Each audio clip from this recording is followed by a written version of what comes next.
My friends, welcome to NH Unscripted, where one pill makes you larger, one pill makes you small. Tell me that's not timing. I am your Jefferson Airplane-like host, Ray Dudley. So happy to be out of bed today, coming to you from the honeymooners-like digs of the WKXL studios in Concord. Norton!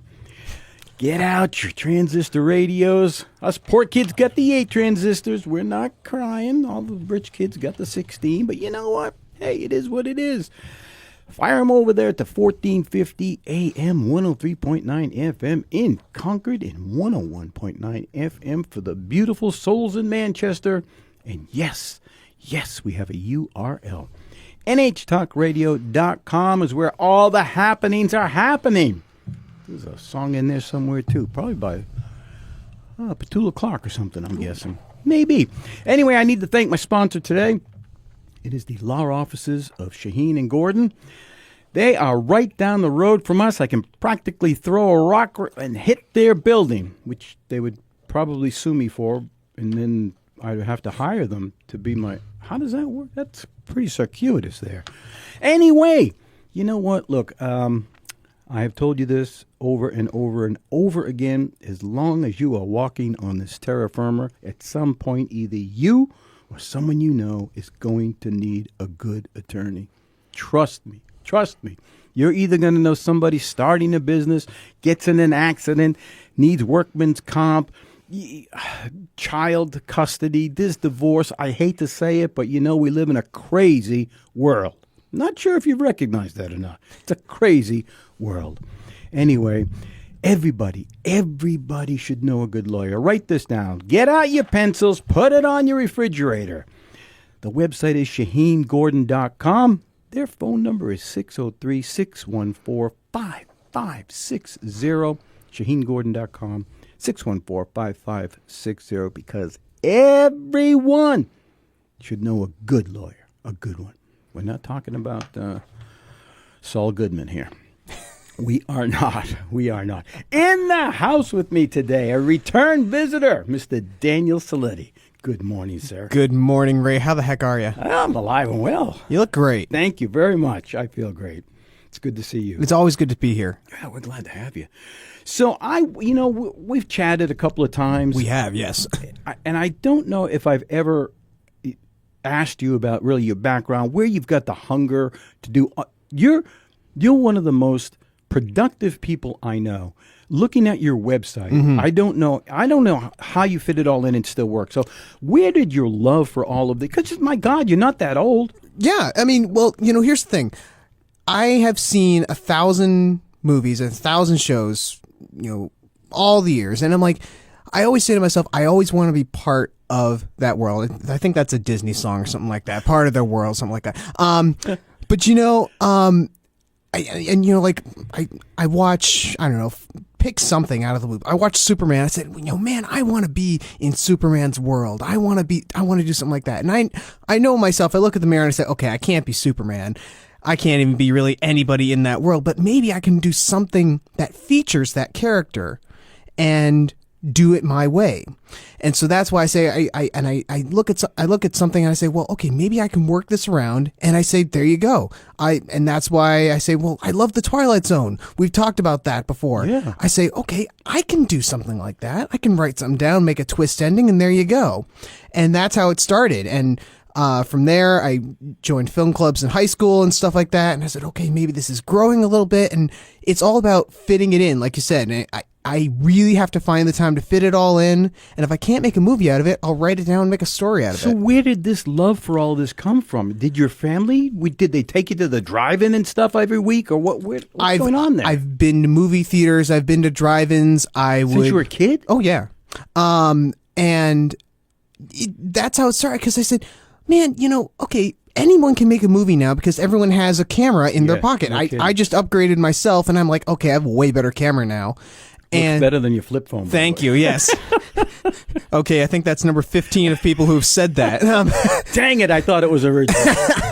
But no, it's and I say, well, you look at people like I'm a self-proclaimed geek. I I love all that type of sci-fi superhero stuff, and the one thing I never grabbed onto was D&D or like live action role play type of people. Why?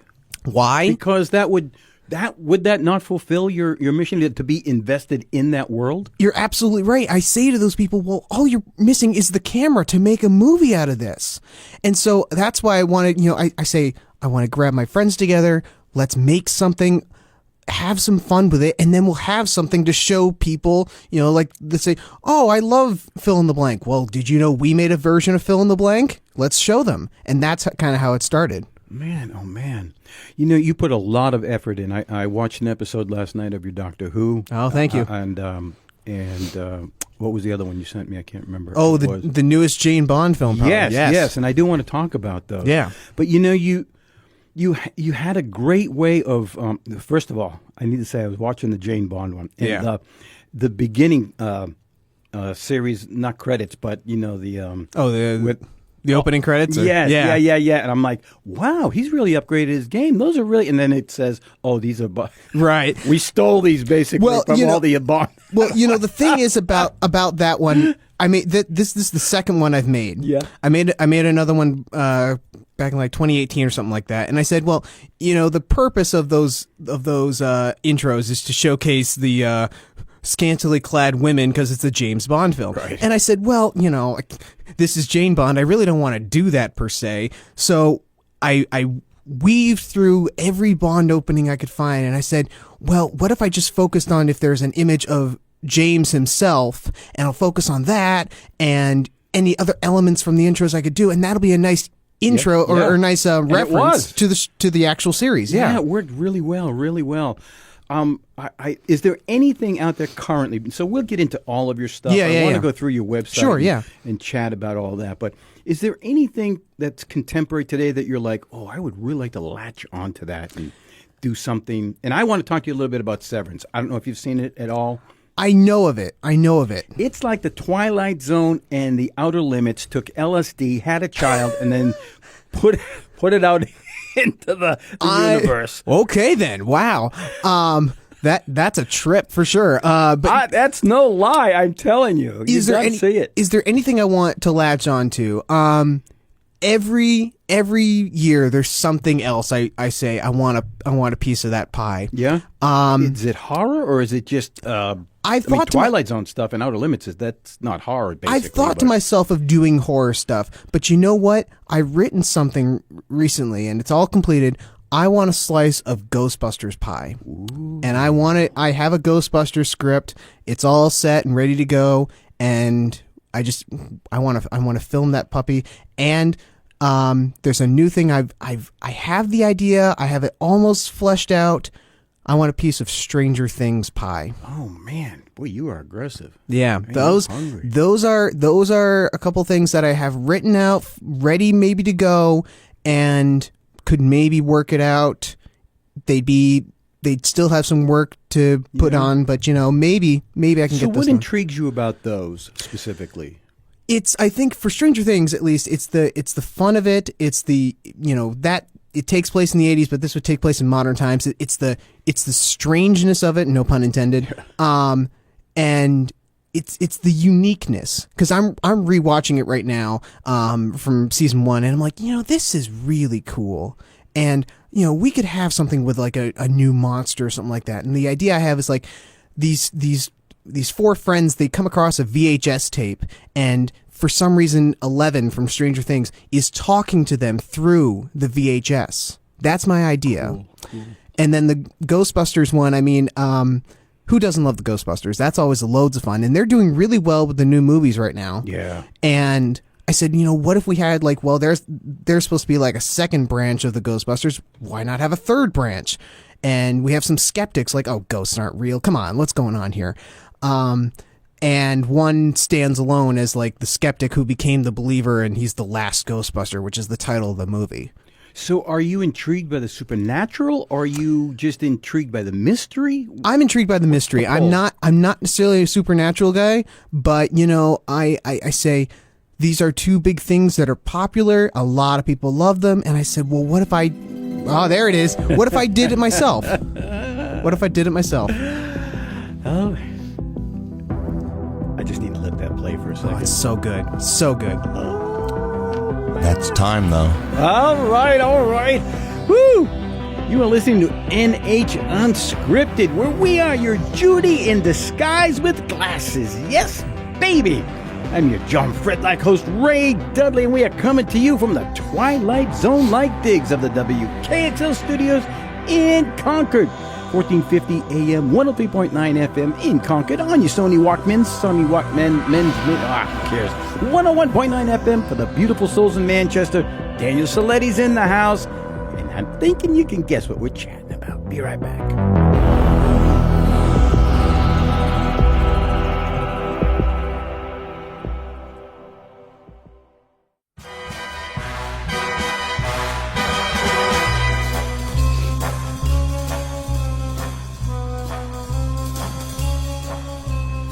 Welcome back to NH Unscripted, where you are in the right place but the wrong time. I am your Dr. John-like host, Ray Dudley. We are coming to you from the YMCA-like conditions of the WKXL studios in Concord. I can smell the pool chlorine from here. Yes, I can. NHTalkRadio.com is our URL. Daniel Siletti's in the house, and hello. As you can tell, we're chatting up Bond, we're chatting up Doctor Who, we're chatting up Stranger Things. Daniel. Yes, sir. What are you using for equipment? Are you just using your phone on all the... I mean, you've got 4 seasons of... Is that Doctor Who? Yeah. 4 seasons of Doctor Who. 5, actually. We've started the 5th and final season. Yeah. No, it's, the company I have, quote company, I have is Continuation Pictures, and we at Continuation Pictures pride ourselves on a $5 or less budget. Huh. And so, yes, for about 90%, maybe even 95% of every production that you see on my YouTube channel, it was either done by a phone, an iPod, or something like that, or a spare camera I had.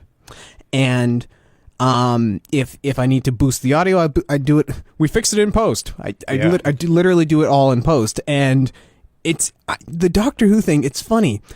When I was initially going to make it first in high school, and I had the episodes all laid out. I had a few people willing to be in the show, and then everyone dropped out on me. Ugh. I had to wait until I went to college at NHTI, and I said, okay, it's going to be a mini series. It's going to be like an 8-episode thing, and we're going to move on from there. It's a great chapter. And then I went to Keen, and I said, well, it's the easiest thing I've got left, so I'll do a second season. And they said, nope, we'll see you in season 3. Okay. No, we'll see you in season 4. What? Okay, hold on there.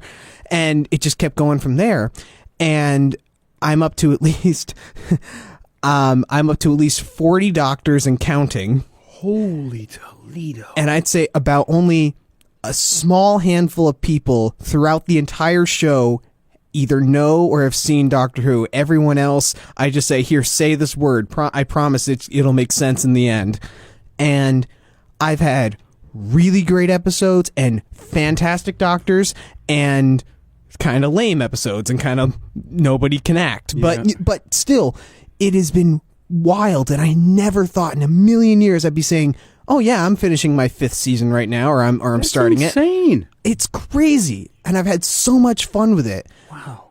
So your cast, it seems to change a lot. So just the 2 episodes I seen last night, yeah, there was nobody in it that was the same from one show to the other. The concept of the actual show is like the doctor just changed the appearance and all that time. And I said, well, to make scheduling, because I was making this at school most of the time, I said, to make it fair with scheduling, I'll just come up with this thing where the doctor will change the appearance as quickly or as often as possible. So that might mean every episode or every other episode or something like that. And that really worked, and that really helped out, because then I could say, okay, Alex, you're done for this episode. We can move on to someone else now, and we'll cycle back to you in the finale or something like that. And that proved to be a fun thing. But some people were saying like, oh no, I don't want to go yet. I want to do another episode. No, I want to do another one. Okay, sure. Dang, man, that is really cool. I have a friend, Scott Millette. We did a short little indie film with him, and this is something you might want to think about. But he calls me up one year. It's like it's Halloween, and he's out in Portsmouth. They're going to be having their big Halloween parade, and he says, "Can you get here before the parade starts? We're going to use the parade and film things happen, and use the parade as like background actors." Oh, I love that. Dude, it was brilliant. Yeah. It was brilliant.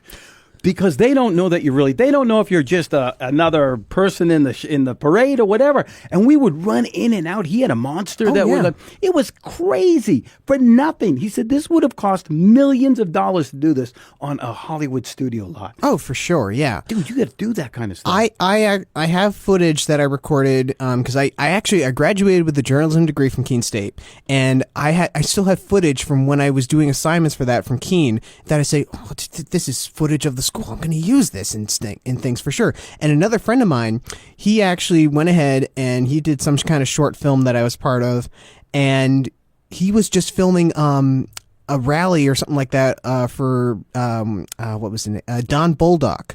NHTI. Yeah. He was filming the whole thing, and he used it and used an interview with Don Boldock in the movie. Dang. And it's like, well, he didn't.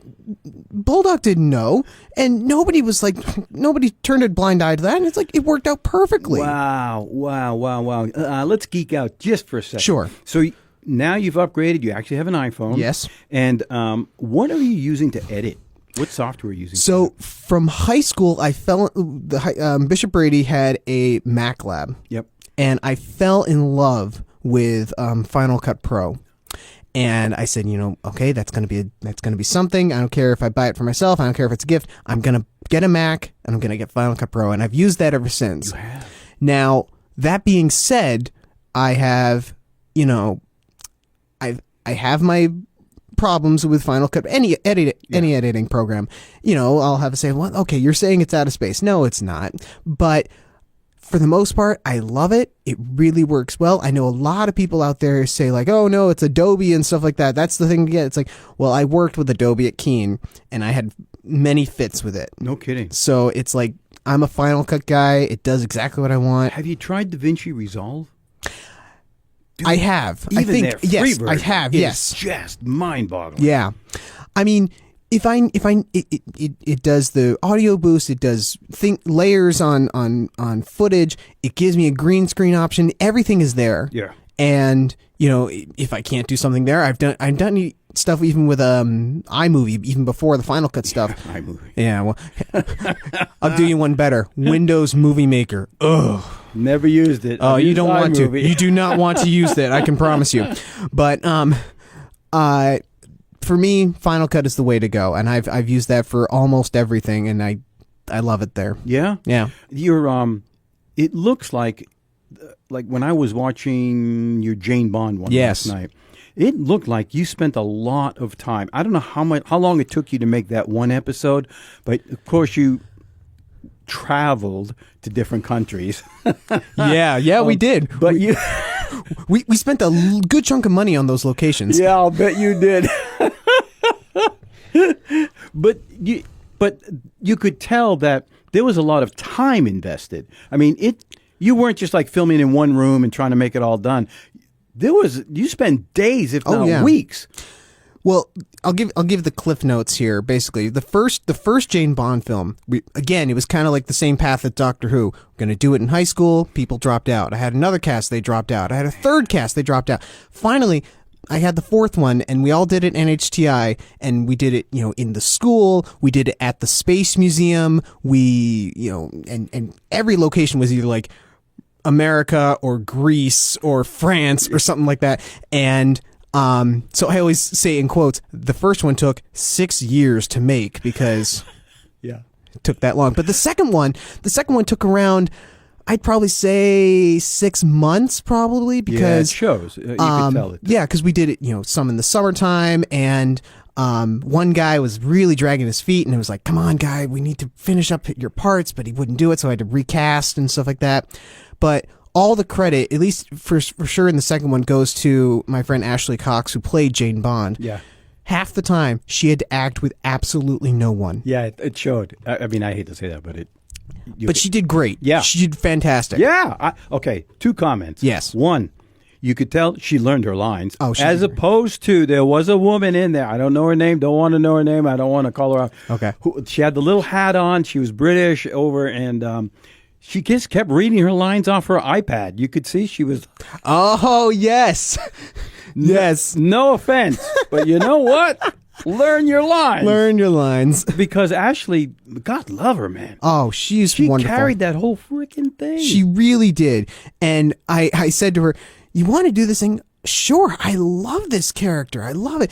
And I felt so bad, though, because I'm like, oh, man, people aren't showing up. She's doing this whole thing by herself. And I want to do a third one. And I'm like, oh, will she ever do a third one? I was so glad that you made a reference later in the episode about the fake gun, the invisible gun. Oh, the invisible gun. I was yes. so glad because when she first used it, I go, oh, what? Can he get a prop? Well, we'll Hang on, when we hang circle back, I'll tell you that. Oh.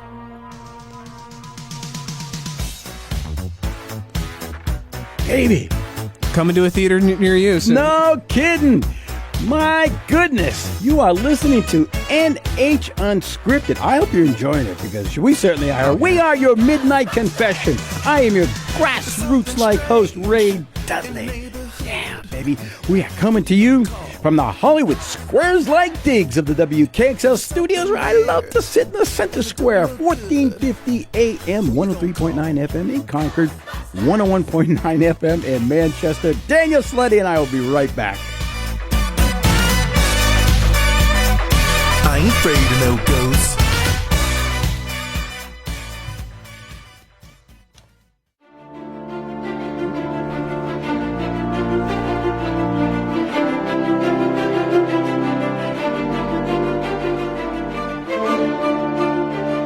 Welcome back to NH Unscripted. Yeah, my friend.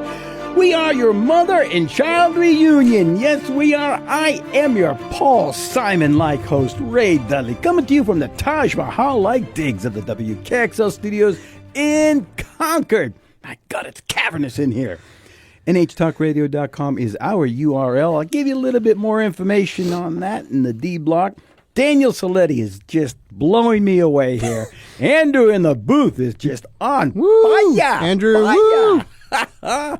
Daniel. Yes. First of all, give us your URL. Yes. So it is Daniel Siletti, DanielSiletti on YouTube. Pretty hard not to miss me. I'm a big, as you know, I'm a big Bond fan, so you're going to look for the big James Bond picture. I see it. And once you find the YouTube page, you'll see the big continuation pictures banner above it. And then my recommendation always, go to playlists. Everything is ordered in playlists. Everything's there. So we're looking at, you have really quite an array here. You've got Twilight Zone, Harry Potter. Yep. You've got Doctor Who. You've got Jane Bond. Which of these do you take the most? Fame? You did Fame.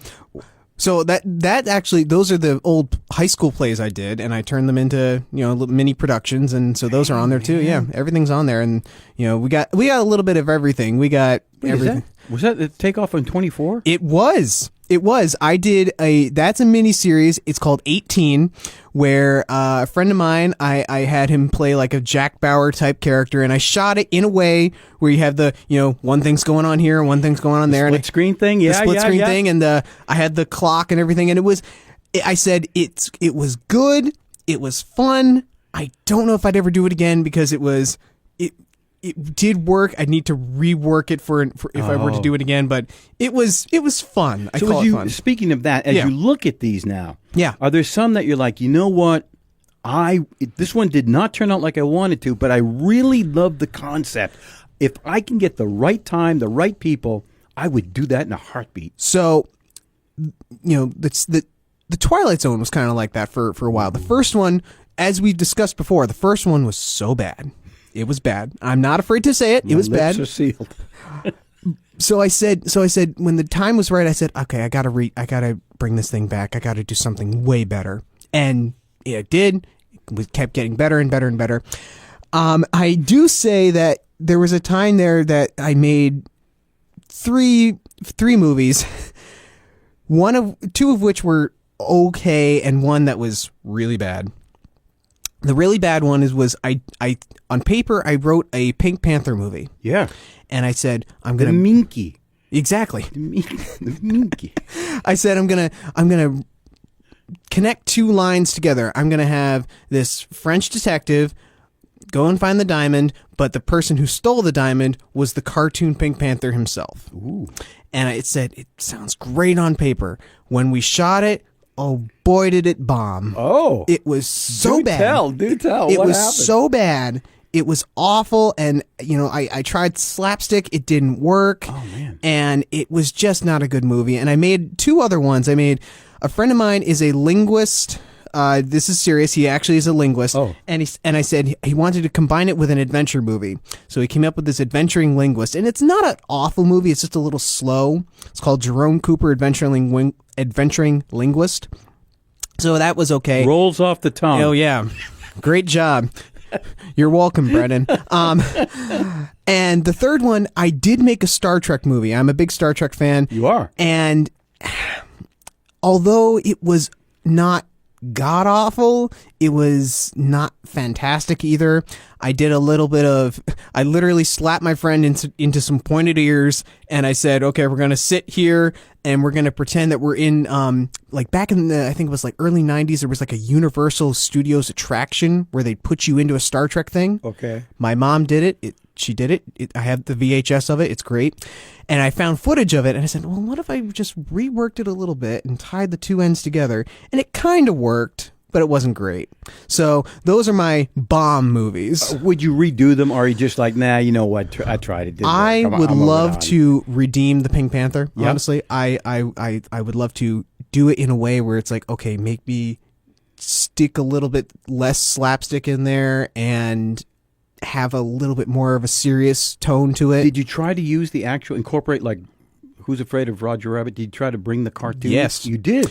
Yes. The good thing that came out of the Pink Panther movie is that it did give me the inspiration for one of the biggest and longest achievements I ever had, which was quarantine with cartoons. And that one I did at the height of COVID, and I basically had cartoons running around the house, and I was interacting with them. You know, we had Dude, your playlist is huge. we had Bugs Bunny, Mickey Mouse, Spirit, Popeye, cartoon Star Trek, too many to count, Peanuts, superheroes, anything. And it was a long process because, you know, trying to find the clips, the green screen, put them all together, and I was shooting late at night, and it was really, really hard, but it was loads of fun to do. Oh my God. And not all the interactions were great, Yeah. but many of them did come out fairly well. Yeah. That's my thing. I need to say, say how much I admire the fact that you are not afraid of being sued for copyright infringement. This was the thing. I'll tell you this. You have ripped off every logo, Well, here's the thing. Here's what I'll tell you. Yes, Here's what I'll tell you. You know, my sponsor and his attorney, it's a law office That's right down the true. I'm road. a little worried now. If you need someone. You go to YouTube. You go to Yes. YouTube on any day. Yes. You look up, for example, Batman fan film. Yep. You'll see 1,000 Batman True, fan films. true. And it's Star Trek fan films, anything like that. And that was the other inspiration. I said, well, if all these people can do it, why can't I do it? And in high school, you know, when we were submitting, we would submit movies to the New Hampshire Short Film Festival Yeah. for high school. And I remember when we would shoot them, they would all be, you know, original ideas and stuff like that. But it's like everybody I worked was so scared. Oh my gosh, we can't have anything. Oh my God. We're going to be jail buddies. There's a Cheerios box in the background. Oh no. It's like, guys, come on. Relax. Do you ever get hit by YouTube? Because, you know, when we submit ours and I put it out into the universe, and all of these radio programs that we do end up on YouTube. Sure. And I'm always getting this copyright hit. They don't find me or anything. They say it's okay. Yeah. The one thing I have a lot of problem with is the talk show I do with Conquer TV, actually, As the No Real Turns. kidding. If I put a clip up there, sometimes it'll get flagged. No kidding. And I'll either have to try another Of website. all the things, are you serious? Yeah. Doctor Who have never had a problem. I mean, with 5 seasons, you would have think the BBC would have come after me No by now. kidding. But No, and then sometimes I love doing my my stories, my fan fiction, my audiobooks, stuff like that. Sometimes if I put a song in there or something like that in the background, maybe that'll get flagged. Yeah. But I think the thing is that because these are all original stories, I'm not ripping off. Dude, they flagged me just for mentioning. I've got like one line here that I use out of a song, and I'm getting copyright. I know.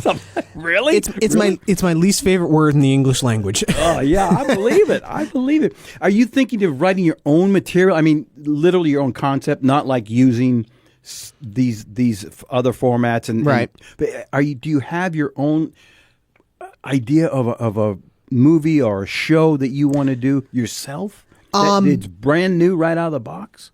Yes, I mean, because you've got a million things here that you've done. The nice thing is that I also will sometimes try to hide whatever it's based on from the in the movie itself. Like I have an idea where it's like these two friends. One's some kind of criminal and the other is a junior detective, and they're in this like bus place or something like that, or some kind of bus station or something like that. And it's like, okay, you're definitely a pickpocketer, you're a thief and stuff like that. If you can stay in here without stealing anybody and without escaping, I'll let you drop the charges and everything. And it's going to be like kind of like a game of tag, a game of skill and stuff like that. But really, I'm saying like, well, what I'm actually doing, that sounds original, doesn't it? What I'm really doing is I'm hiding the fact of maybe combining Catch Me If You Can and The Terminal in one movie. Ooh. But there's no direct reference to it. It's that one is just going to be these two friends. Can one survive, Yeah. in the place? And I one of the book series I do is the Danny Wilcox Adventures, he's supposed to be the supposed great grandson of Indiana Jones. Okay. Supposed. But Jones himself only is in there as a reference. Wilcox is his own adventure, so there you go. Andrew is on his A game today. Man, oh man. You are listening to NH Unscripted, where we fought the law, and the law won. I am your Bobby Fuller-like host, Ray Dudley. We are coming to you from the not-so-overly ostentatious digs of the WKXL studios in Concord. 1450 AM, 103.9 FM, 101.9 FM for the beautiful, beautiful, beautiful souls in Manchester. Daniel Siletti and I are having a heck of a time. So is Andrew, apparently. We will be right back.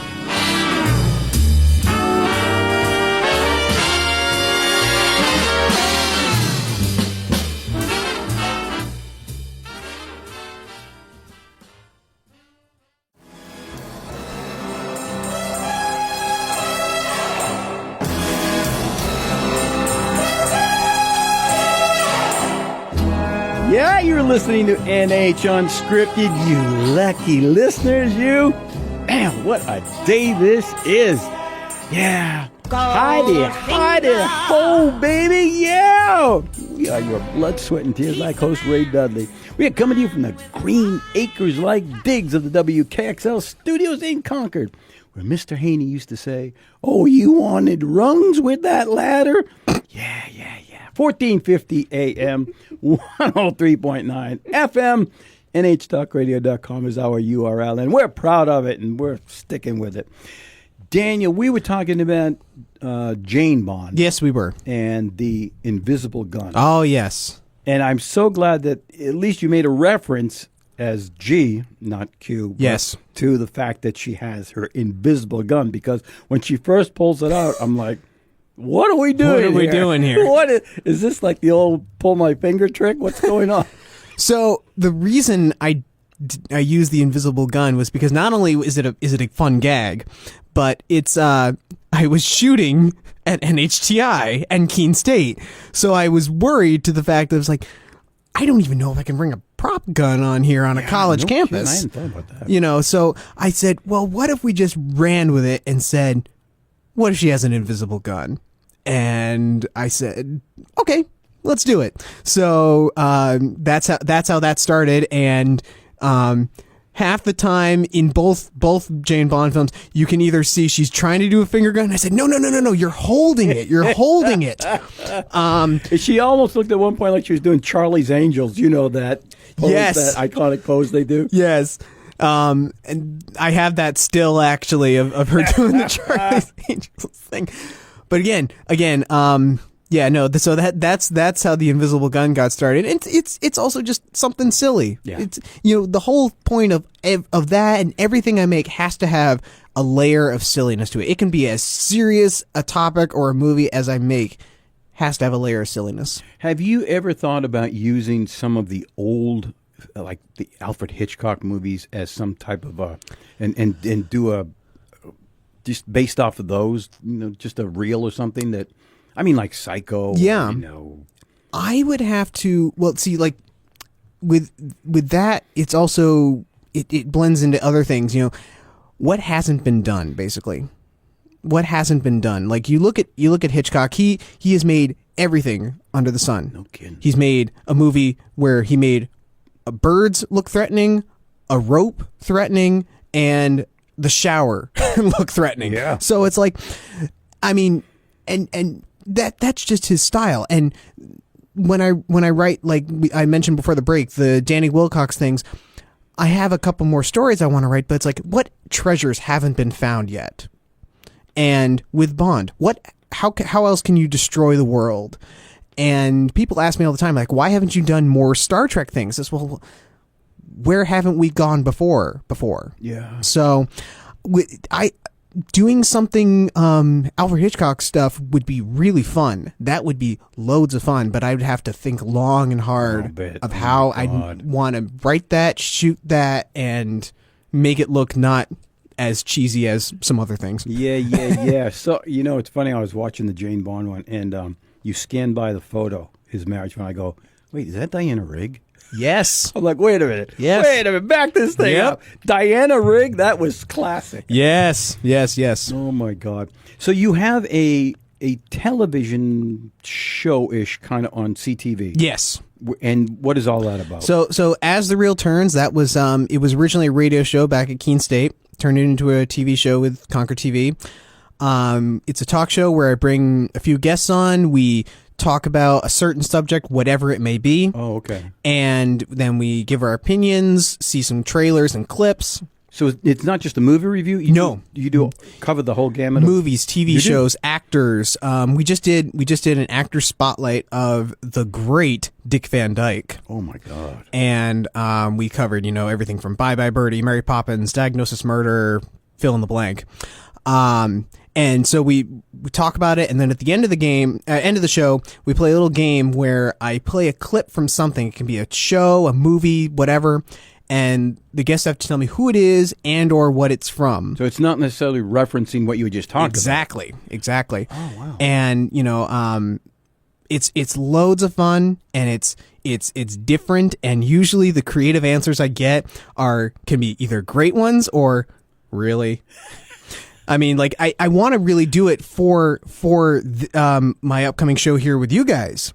That's what I'd love to do, and I'd love to bring that element to here. Oh man, because that would be, I think, loads of fun. And I don't know if we can do that or not, but I have a couple examples. If you're willing to, we can try that here. Let's see if I can get it to work here. Let's see here. I mean, because I would love to do that, but that's something that maybe or may not work. But again, it might not work at all. But that, as it's loading, that's something I'd like to do. Yeah. So, what kind of a response? What kind of response are you getting in all of your videos and your CTV stuff? Are people liking it? Are you getting any comments, feedback? The best reaction I ever got one time, I couldn't tell you who it is, where he's from, what his walk of life is. I was walking into Market Basket, and somebody said, "Hey, I love the Scooby-Doo episode." What? Seriously? Talking to me? I don't know who this guy was. I don't know. Maybe he just came across it. I don't know. That's crazy. But it's that was probably the best reaction I got. And sometimes, if I see it's on in the schedule or something like that, I'll say, "Oh, turn it on." And I also, if that ever happens, I also get to brag about it to my friends' faces. I'm on TV. No kidding. Have you been over to the new? They've upgraded a lot of that I heard stuff about the over there. desk. Dude, yeah. it's beautiful over there. I'm going to be doing a show end of April. We're going to talk about Back to the Future. Yeah, ooh, nice. And aren't they redoing that? Isn't there another one coming out? I hope not. I mean, if it's a continuation one, that'd be great. But if it's a remake, I hope not. Yeah, I don't know. I thought here. I read something about it. If you're willing to try it, we can give this a try here. Fire away. All right, let's try this. Sure. Wait. Because my parents aren't home. So if you want me, you got me. Come on, Kevin. This is what you were in such a hurry about, wasn't it? This is a clip from a movie? Now's your chance. No, Andrew, can you get that? You get that one? I have no idea what that's about. She's young. She's young. She was talking to someone named Kevin. I can tell you that. Yes. We're not. Wait, Home Alone? No, not Home Alone. So that was actually that was Danica McKellar, Winnie Cooper, and that was a scene from The Wonder Years. Oh my God! Yeah. Oh my God! I know.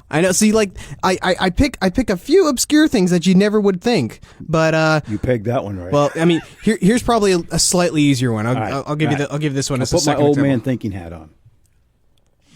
Oh, luck.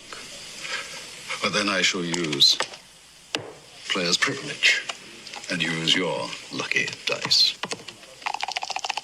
It's all in the wrist. Double sixes. No idea. Fancy that? No idea. That is my good friend Roger Moore as James Bond. That was a clip from Octopussy. Yeah. Seriously? Yep. Oh man, I'm embarrassing myself. But like that's an example. I've had people like either give no answer, funny answers, the actual answer. That's the whole part of the fun of it, and that's what I really love to do. Man, that's impressive. That's really impressive. Yeah. So how many different? I'm looking at the screen here on your YouTube. You've got like 20 different elements from Doctor Who to Potter to your show, The Twilight Zone fame. How many different varieties have you got here? It's crazy. Ooh, that is a good question. How do you keep up with them all? It's not easy. I can promise you that. I mean, most of it, if it's not a movie, it's an audiobook I've done, and like Doctor Who is split up into like 4 different things. You have every season has its own playlist, and the whole series has its own. The Twilight Zone movies have their own playlist. All the movies I've done from both high school and continuation pictures, Quarantine with Cartoons, the talk show, everything. I know it's insane, and it's all for people to see, and that's the best part because and if like an episode of the talk show is missing, I have a small video where it's a link to where you can actually watch it, and I do want to say that the talk show has its own Instagram page. What? So you can go follow As the Real Turns at DTVSATRT.